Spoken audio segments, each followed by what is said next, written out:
Hola a todos y todas, bienvenidas a Soy TV, nuestro sitio de entrevistas acá en soychile.cl. En esta oportunidad me acompaña Mario Espinosa, quien es el director legal del Grupo Defensa de Defensa de Deudores. Buenas tardes, Mario. Hola, buenas tardes, Justin. Gracias por la invitación. No, de nada, gracias por estar acá con nosotros. Bueno, Mario, salió el barómetro de la deuda del Grupo Defensa, en donde hay algunas conclusiones bastante relevantes para analizar la situación de la deuda a nivel país. Sí, Cuéntame. sí, nosotros junto con la Universidad Playa Ancha ya hace un tiempo venimos haciendo este barómetro de la deuda porque nos interesaba poder saber el valor de mora o de deuda promedio de las personas y empresas que se someten a liquidación, o como también se le conoce como quiebra, pero bajo la nomenclatura de la nueva ley se habla de liquidación. Entonces, nosotros hacemos un análisis trimestral y durante este año 2020 que recién pasó, vimos algunas cosas interesantes. Y a propósito de las conclusiones del último trimestre, es decir, desde octubre hasta el 17 de diciembre, que es la fecha en que contiene las cifras, vimos varias cosas interesantes. Por de pronto, una disminución a nivel de personas, disminución del valor de mora promedio. ¿Ya? Entonces, eso, ¿cómo lo podemos analizar? Uno podría decir, qué buena, es una buena noticia, ya las personas se están endeudando menos, por lo tanto, tienen menos, un mejor comportamiento, tienen menos acceso al crédito, están más responsables a la hora de tomar decisiones de crédito, pero la verdad es que no es así, ¿no? Nosotros no lo vemos de esa forma. ¿Por qué? Porque si vemos la evolución que tuvo el valor de mora promedio de las personas durante el año, vemos que fue bajando. Partió en casi 30 millones de pesos en el primer trimestre del año pasado, y eso fue bajando, bajando hasta llegar a un poquito más de 23 millones en diciembre o el último trimestre. Y eso dice relación con que son las personas más vulnerables, con las personas de menos ingresos las que se están declarando en quiebra, porque son las personas Mm, que tienen menos espaldas para poder resistir la crisis que vivimos durante el 2020. Probablemente son personas que perdieron su trabajo, sean personas cuyos contratos de trabajo se suspendieron en virtud de la ley de protección del empleo, son personas que probablemente tenían una mayor informalidad laboral o una inestabilidad laboral, y en eso también las mujeres tienen mucho que decir. Entonces, yo no diría que es porque la gente se endeudó menos. De hecho, mm. no es así, sino que es que cayeron en insolvencia personas más vulnerables financieramente, es decir, de menores ingresos, y eso es algo que nos debe llevar a la preocupación, por supuesto. O sea, eso es algo que se ha venido hablando hace mucho tiempo. O sea, el tema de que en Chile, independientemente de todos los progresos que hemos tenido en materia económica y de desarrollo, em, el acceso el acceso a cosas muchas veces equivale el acceso a endeudarse, o sea, el Así poder es, adquisitivo en realidad es sí. como el poder de endeudamiento, se le llamaba. Sí, mira, esta crisis de la pandemia nos ha permitido darnos cuenta de hartas cosas. Por de pronto, el tema del endeudamiento y la morosidad de la familia chilena no partió ni con el estallido social, ni partió con la pandemia del coronavirus. No, nosotros arrastramos durante años y muchos años un aumento sostenido del número de morosos y y el porcentaje o el stock de deuda de las personas y las familias en relación a sus ingresos. ¿Ya? Eso es algo que existía desde mucho antes. Sin embargo, lo que nos dimos cuenta a propósito de la pandemia era la vulnerabilidad financiera de las familias. ¿A qué voy con esto? De hecho, hubo declaraciones bastante polémicas de algunas autoridades que decían, oye, yo no sabía el nivel de pobreza que existía Mm, en Chile, o hubo varias declaraciones bien desafortunadas. Y ujú. yo creo que acá nos dimos cuenta, de manera muy lamentable, que había una pobreza ocultada o camuflada a través del endeudamiento. Es decir, personas con bajos ingresos, personas con ingresos inestables, personas que ni siquiera tenían ingresos, hablamos de dueñas de casa o estudiantes que a pesar de eso tienen acceso al crédito y que le permiten adquirir bienes y servicios, le permiten mejorar su calidad de vida a través de la adquisición de bienes y servicios, pero es un avance, es un desarrollo un poquito mentiroso, porque es a costa de endeudamiento, no es a costa de una mejoría en la economía de manera más estructural, no, las personas tienen acceso, hubo una mayor acceso al financiamiento, al endeudamiento de las personas con bajos ingresos, por lo tanto tienen tarjeta de crédito, pueden pedir crédito, están los créditos sociales de las cajas de compensación, ¿verdad? Entonces pueden adquirir bienes y servicios, pueden irse de viaje, pueden comprarse un auto, pero cuando se corta un poquito o una crisis fuerte que corte el flujo o el ingreso de las personas, aparece esta pobreza que había estado ocultada a través del endeudamiento. Entonces yo creo que eso nos permitió también darnos cuenta y es algo que nosotros tenemos que analizar, es decir, vale la pena. Hay una discusión súper interesante, porque se dice, si yo aumento, perdón, si yo bajo la tasa de interés máxima convencional, estoy desbancarizando personas. Y esas personas igual siguen con una necesidad de crédito y por lo tanto es como caldo de cultivo el endeudamiento informal. Yo no estoy tan de acuerdo con esa visión, pero lo que sí nos tenemos que preguntar es, uno, ¿le vamos a dar crédito a personas vulnerables financieramente? Ok, pero démosela Ujú, entonces en las condiciones no como las que son hoy día, ¿ah? ujú. Porque son créditos mucho más riesgosos y eso se paga con un interés más caro. Entonces es como un círculo vicioso, es como que castigamos dos veces a las personas, las endeudamos y las endeudamos de manera más cara. Y eso ha demostrado a través del informe que nosotros hicimos del barómetro de la deuda, que son aquellas primeras personas que caen en insolvencia cuando estamos en una situación de crisis y por lo tanto son aquellas personas en que debiéramos nosotros tener un poco más de ojo al momento de endeudarlas. Entonces, bajo esa misma premisa, por así decirlo, ¿tú crees que debiese existir como una política pública orientada a que esa deuda para las personas más vulnerables sea mucho más amigable, menos hostil, con un trato quizá mucho más específico a ellos, aunque sea em, un poco quizás meterse ya en la política interna del banco, por así decirlo? Sí, mira, acá los bancos tienen libertad, entre comillas, de acción. Obviamente que hay un ente regulador que hoy día es la Comisión para el Mercado Financiero, ex Superintendencia de Banco, pero el banco también tiene una obligación legal de realizar análisis de riesgo. Ya no le puede prestar plata a cualquiera, a cualquier persona que le pide plata. Ya ellos tienen la obligación de realizar un análisis de riesgo. El tema aquí yo creo que va más por otro lado. Hoy día existe un número de créditos o un sistema crediticio, no lo voy a llamar informal, porque son empresas constituidas, pero que no están reguladas, ¿ya? O sea, hoy día cualquier persona te puede prestar plata, ¿y cuál es el gran gancho de esos préstamos? Que no aparece en el sistema. ¿Ya? Tú estás De hecho, hablando, por ejemplo, del retail, de las empresas de retail. no, estoy hablando de, por ejemplo, de los créditos automotrices. Los créditos Ya. automotrices no aparecen en el sistema consolidado de deuda.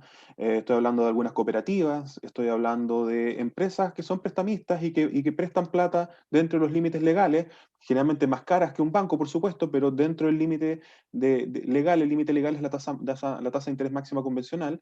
Pero son créditos muy caros.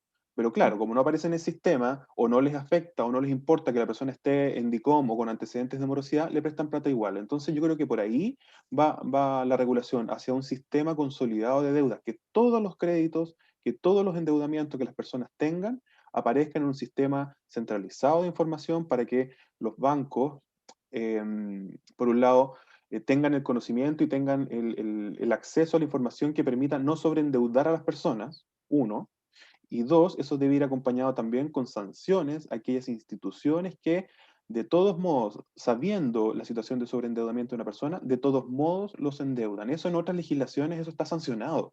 ¿Ah? Eso Ujú. está sancionado. Se sanciona las dos cosas. O sea, se sanciona al deudor fraudulento, por supuesto, que se endeuda con el ánimo de no pagar. Eso está, y está bien que se sancione. Pero también se sanciona a las empresas o las instituciones financieras que sobreendeudan a sabiendas a los deudores. Por lo tanto, es una moneda con dos caras que nosotros creemos que debiéramos avanzar hacia allá. Ya hay un proyecto de ley de deuda consolidada en el Congreso que, bueno, por todo lo que ha pasado, ha quedado un poquito de lado, pero esperamos que se retome durante este año 2021. Y, por ejemplo, ya tirando este tema para el lado de lo que es la cultura de la persona chilena promedio, ¿tú crees, porque había un alza en el rango de 19 a 26 años, creo que era, Sí. ¿tú crees que hay una cultura de endeudamiento, por así decirlo? Quizás falta más educación en torno a ese tema, por así decirlo. Sí, el sobreendeudamiento tiene diversos factores. Hasta ahora hemos hablado un poquito del ancho de manga de las instituciones financieras de sobreendeudar, pero por supuesto que falta educación financiera. El sobreendeudamiento no es algo que se deba a un único factor, se debe a varios factores. Em, La culpa tiene la institución financiera, por supuesto, pero el deudor también a veces es un poco irresponsable y ansioso y se sobreendeuda, y también hay mucha falta de educación financiera porque las personas no entienden los créditos, no entienden los conceptos, no saben endeudarse, no saben distinguir entre cuál es el crédito más conveniente respecto de otro o algún tipo de crédito más conveniente que otra forma de endeudamiento. Entonces hay diversos factores que llevan a las personas a tomar malas decisiones. Y por supuesto, yo creo que acá hay una cultura de endeudamiento. Nuestro modelo económico funciona en base al crédito. Y eso es así. O sea, una de las tantas cosas que generó el estallido social de octubre no solo fueron el tema de las pensiones, no fue el tema de los bajos salarios, sino que también hay un tema de modelo económico que funciona en torno al crédito y que tiene hoy día a las familias chilenas con un ingreso, o sea, perdón, con un porcentaje de deuda respecto al ingreso disponible anualizado de sobre el 76%, es decir, sobre el 76% del ingreso anual de la familia chilena lo destina al pago de deuda. Eso es altísimo, eso excede cualquier nivel de endeudamiento sostenible. Entonces, el tema es un poco más profundo que solo que a las personas les gusta comprarse cosas o no tienen, o hay demasiado acceso al crédito, o bien no tienen la educación. Hay también un tema de modelo que funciona en base al endeudamiento. Consideremos, por ejemplo, que hoy día, bueno, a pesar del tema de la gratuidad educacional, teníamos a muchos, hoy día profesionales, pero antes eran estudiantes que se endeudaron para estudiar. ¿Ya? Te ofrecen créditos y tarjetas de crédito cuando estás estudiando en la universidad. Luego te vas a comprar un auto con crédito, te compras tu casa con crédito. Entonces hay una cultura que funciona en base al endeudamiento, y ese círculo es muy difícil poder romperlo porque implica un cambio estructural bastante profundo. Bueno, volviendo a ese tema, también tiene que ver, yo diría, con, con todo el sistema económico en sí. O sea, por ejemplo, los sueldos, eh, se sabe que son muy bajos en Chile, por lo mismo estamos hablando del ingreso mínimo garantizado, todas esas cosas. Sí. Uno de los consignas del estallido social era el Chile impagable, por así decirlo. Eh, y es como un círculo vicioso, o sea, eh, muy poca gente tiene ingresos familiares sobre el millón de pesos, y todos sabemos que con eso, que ya de por sí es muy poca gente, no se puede pagar casi nada. Sí, mira, el ingreso promedio del trabajador chileno no llega a los 600.000 pesos. ¿Ya? Más de, no recuerdo bien la cifra, pero cercana al 40 o 50%, no recuerdo bien, son trabajadores que reciben el ingreso mínimo. Entonces, el nivel de ingreso de los chilenos no se condice con el estilo de vida al cual ellos aspiran y al cual ellos pueden acceder de alguna forma a través del endeudamiento. Sí, también ese es un tema.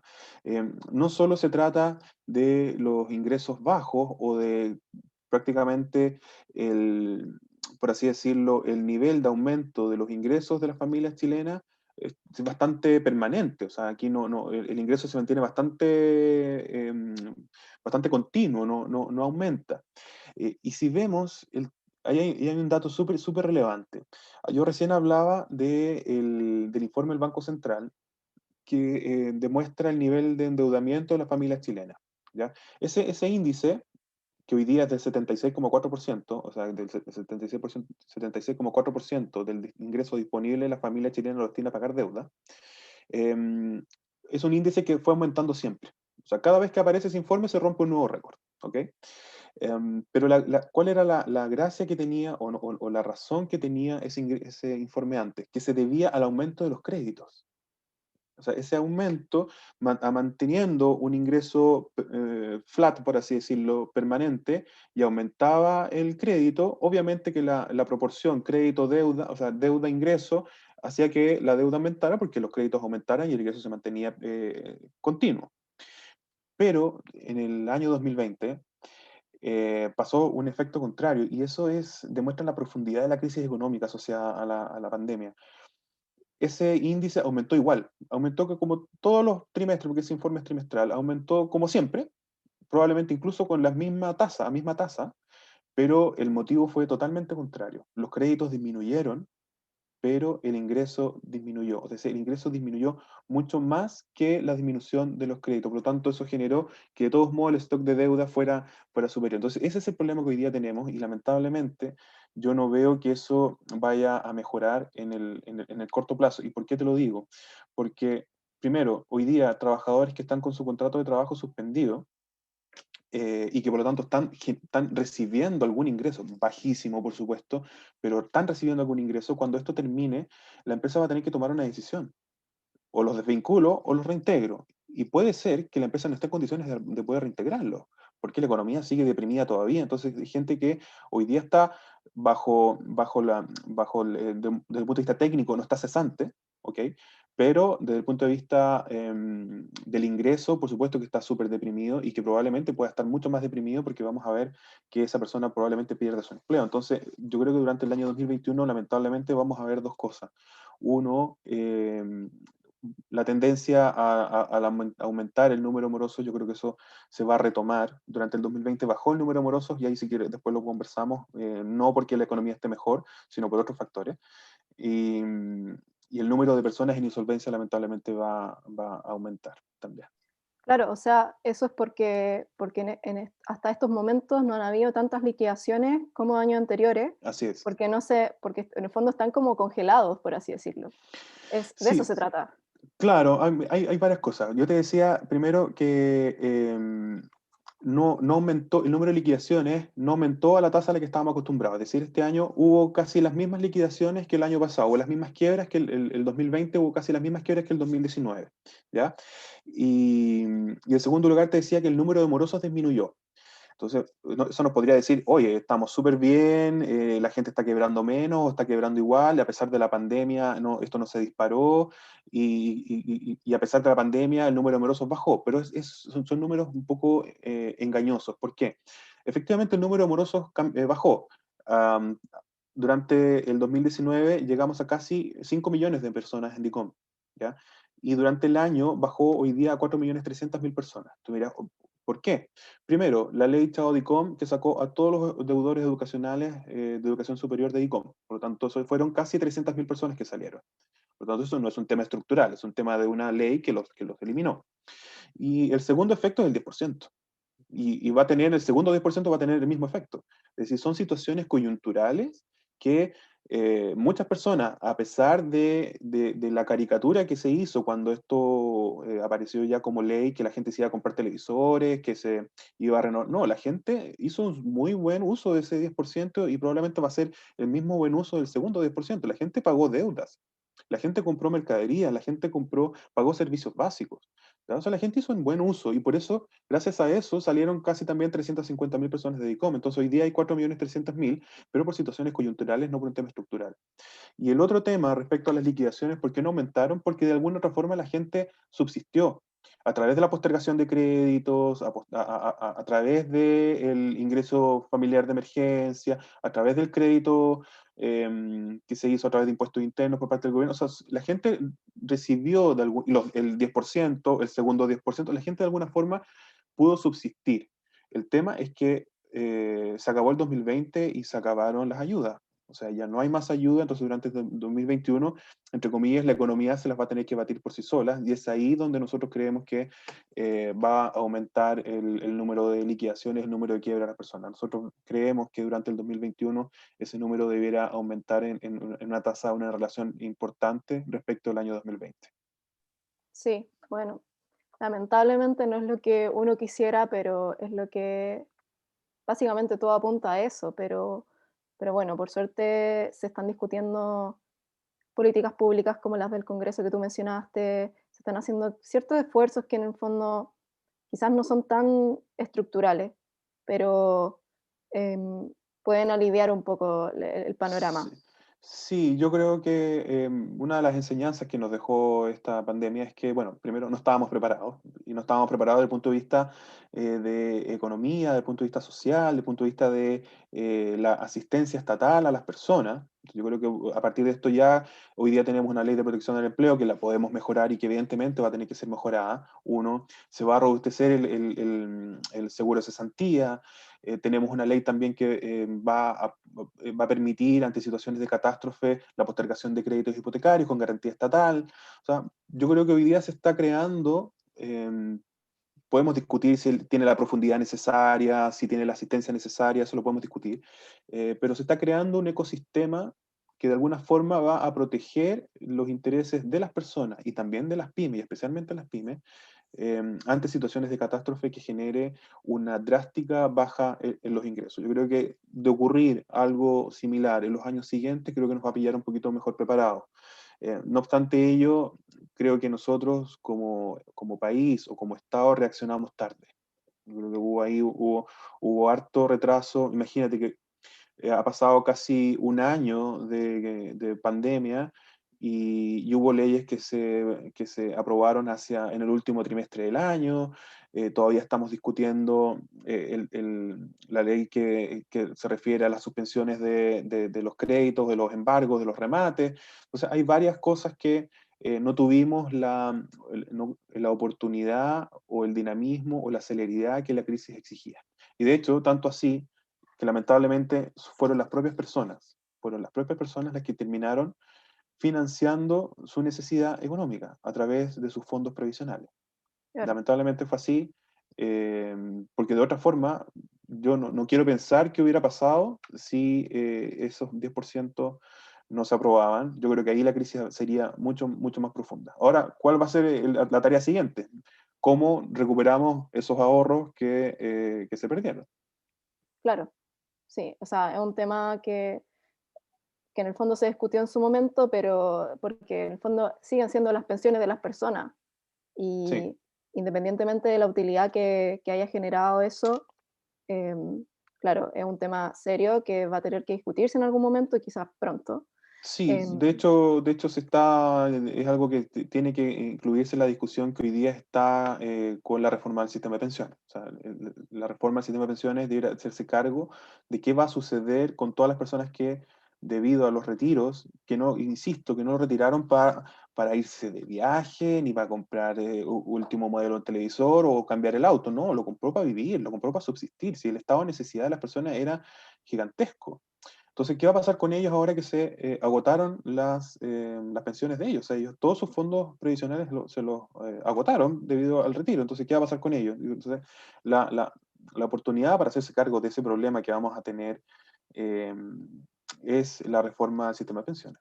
o sea, claro, eso es lo que te quería comentar Mm. respecto a los cambios estructurales, porque todo esto que está pasando un poco le da la razón a lo que pasó en octubre, cuando mucha gente como que decía, octubre del 2019, quiero decir, el estallido social, mucha gente Mm. decía, uno no quiere que el Estado se haga cargo de todo, pero uno quiere que el Estado no te deje votado cuando las cosas estén mal. Y después pasó que las cosas se pusieron muy feas, no solamente para Chile, sino para todo el mundo. Y efectivamente el Estado no se pudo hacer cargo, como que un poco le dio la razón a esa consigna.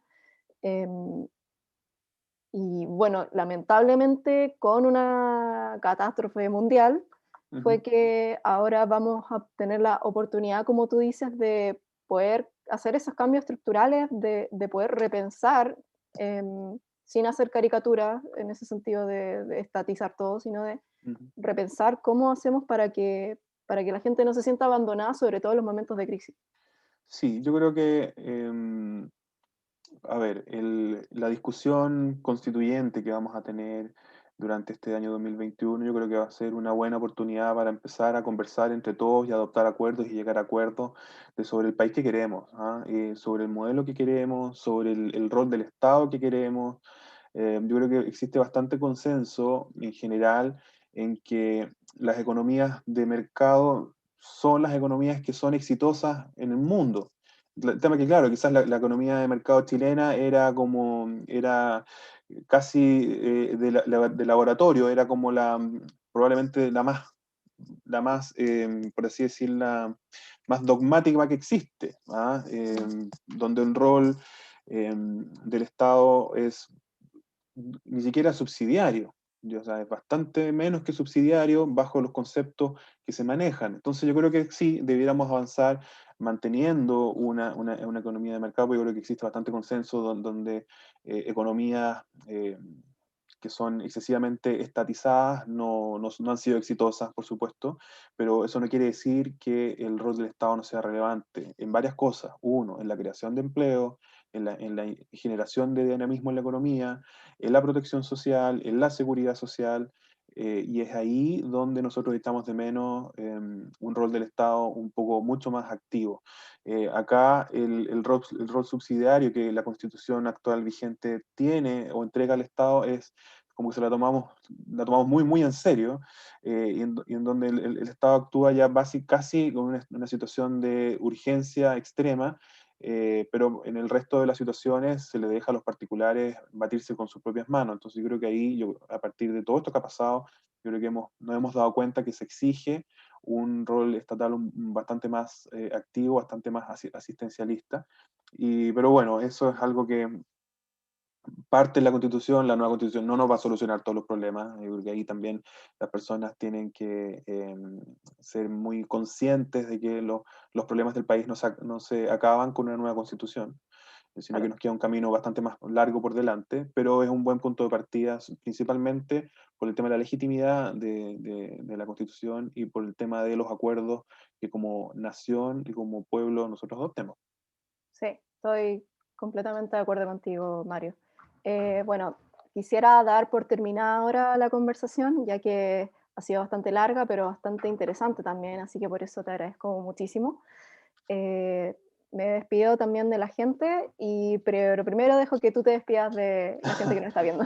Sí, gracias a todos quienes nos están viendo, gracias a ti, Justin, por la invitación, a Soy Chile, un saludo también, porque este medio Soy Chile es de los medios regionales, ¿verdad? Entonces es importante que no todo pasa en Santiago, sino que pasa todo también a nivel país, y el tema del endeudamiento es un problema a nivel país, que tiene sus distintas realidades según cada zona, pero que nos afecta a todos, así que bueno, muchas gracias por la invitación, de poder conversar estos temas, de poder entregar un poquito de información también a las personas. Y también decirles que existen soluciones y que el endeudamiento se puede salir, se puede solucionar, y en ese sentido la ley de insolvencia y reemprendimiento, o nueva ley de quiebras, contempla soluciones para las personas y para las empresas que están en una situación compleja desde el punto de vista del endeudamiento. Así que bueno, muchas gracias por la invitación. Y ya, muchas gracias a ustedes también por haber estado con nosotros aquí en Soy TV y nos vemos en una próxima oportunidad. Chao.